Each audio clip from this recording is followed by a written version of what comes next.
આમ તો ભગવાનને આપણે ભોળાનાથ તરીકે ઓળખીએ છીએ, પણ ભગવાન ભોળાનાથ કેવા છે? કર્પૂર ગૌરમ કરુણાવતારમ સંસાર સારમ ભુજ કેન્દ્ર સદા વસંત હૃદયારવિંદે ભવં ભવાની સહિતં નમામિ.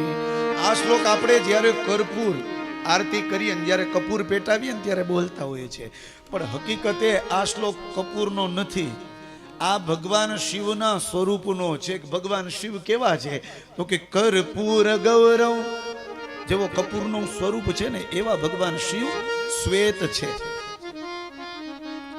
કૃષ્ણ છે એ ગોવર્ણ છે, કામળગારો છે. આપણે કહીએ ને કૃષ્ણ તું કામળગારો છે, તો ભગવાન શિવ છે એ શ્વેત છે, ભગવાન રામ છે એ શ્વેત છે, ભગવાન વામન છે એ પીત છે, ભગવાન નૃસિંહ છે એ રક્ત એટલે કે લાલ છે. તો આવા એક એક અલગ અલગ રૂપ ભગવાન શિવના, ભગવાન કૃષ્ણના દેવતાઓના બતાવેલા છે, અલગ અલગ સ્વરૂપ બતાવેલા છે.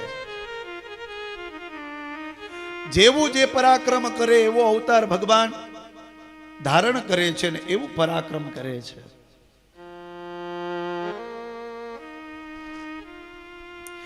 બીજી એક વસ્તુ કે ઘણાના મનમાં એવો વિચાર આવે કે આ શાસ્ત્રીજી અત્યારે શિવ પુરાણ વાંચે છે એટલે શિવજીની મહિમા ગાય છે કે શિવજી સિવાય બીજું કોઈ છે જ નહીં, તો પછી ભાગવત વાંચે ત્યારે કૃષ્ણની વાત કરે કે કૃષ્ણ સિવાય બીજો કોઈ છે નહીં, કૃષ્ણની કથા કરો તો મુક્તિ મળે.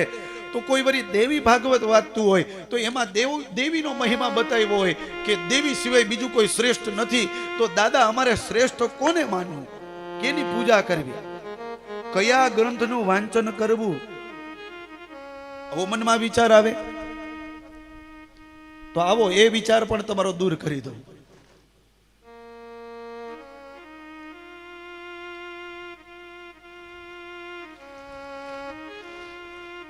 ચાર યુગ બતાવેલા છે, સતયુગ, દ્વાપર, ત્રેતા અને કલિયુગ. આ અલગ અલગ યુગ ચાર બતાવેલા છે. એમાં કલ્પ આવે, એમાં મન્વંતર આવે. તો જ્યારે જે કલ્પ ચાલુ હોય એ કલ્પમાં જે દેવ નું નામ બતાવેલું છે એના નામનો મહિમા મારે તમારે ગાવો પડે.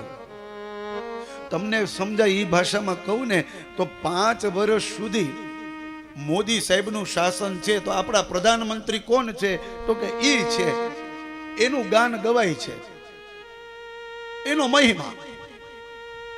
તો જેવા 5 વર્ષ પૂરા થાય પછી તો કે ફરી પાછી ચૂંટણી થાય ને પછી ફરી પાછા જો એ જ ચૂંટાવાના હોય તો એ આવે, નકર બીજા આવે, તો પછી બીજા કેમ થાય.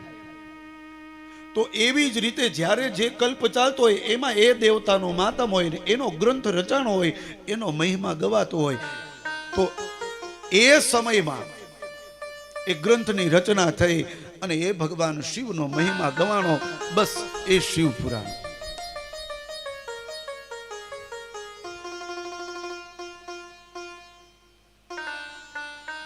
એટલા માટે બ્રાહ્મણ આપણા ઘરે આવે ને ત્યારે સંકલ્પ કરે, ઓમ વિષ્ણુર વિષ્ણુર વિષ્ણુ અદ્ય શ્રીમદ ભગવતો મહાપુરુષસ્ય વિષ્ણુરાગ્નિયા પ્રવર્તમાનસ્ય બ્રહ્મણો દ્વિતીય પરાર્ધે શ્રી શ્વેતવારાહ કલ્પે. અત્યારો કલ્પ કયો હાલે તો કે શ્રી શ્વેતવારાહ કલ્પે.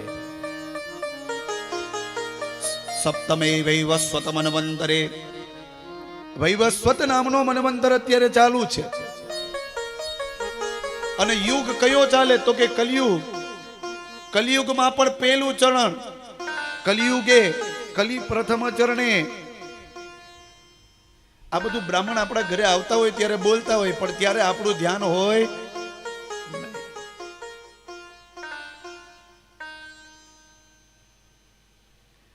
એટલા માટે જ્યારે જ્યારે કોઈ પણ ગ્રંથની, તમે કોઈ પણ પુરાણની કથા સાંભળો ને ત્યારે પૂરા ધ્યાનથી, પૂરા ભાવથી, પૂરા પ્રેમથી એ કથા સાંભળવાની, એ દેવનું ચરિત્ર સાંભળવાનું.